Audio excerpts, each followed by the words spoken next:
QCI 10,000 milliampere power bank এবং QCI 20,000 milliampere power bank. এইটা হচ্ছে 3500 টাকার আশেপাশে এবং এটা হচ্ছে 2500 টাকার আশেপাশে। কিছু টাকা বেশি দিয়ে এইটা কিনবেন নাকি এইটা কিনবেন, নাকি আপনি যদি জানতে পারেন যে আসলে আপনার জন্য কোনটা, সেটা জানতে ভিডিওর সাথেই থাকুন।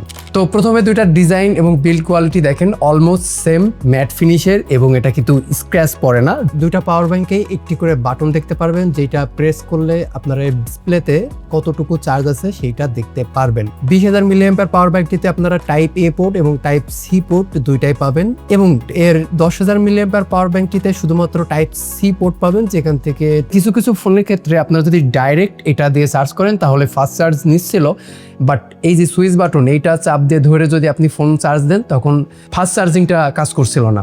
ডাইরেক্ট এই কেবলটা দিয়ে চার্জ দিবেন, তখন দেখবেন আপনাদের ফাস্ট চার্জটা হচ্ছে। এইটা এই দুটো পাওয়ার ব্যাংকের ক্ষেত্রেই সিমিলার।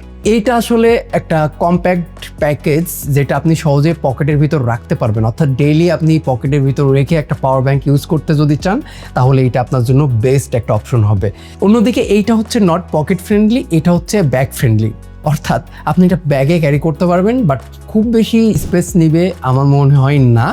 তো যারা লং ট্যুরের জন্য একটা কিছু খুঁজছেন বা ট্রাভেল লাভার আছেন, তাহলে আপনাকে নিতে হবে 45 ওয়াটের এই QCI PV20A পাওয়ার ব্যাংকটি।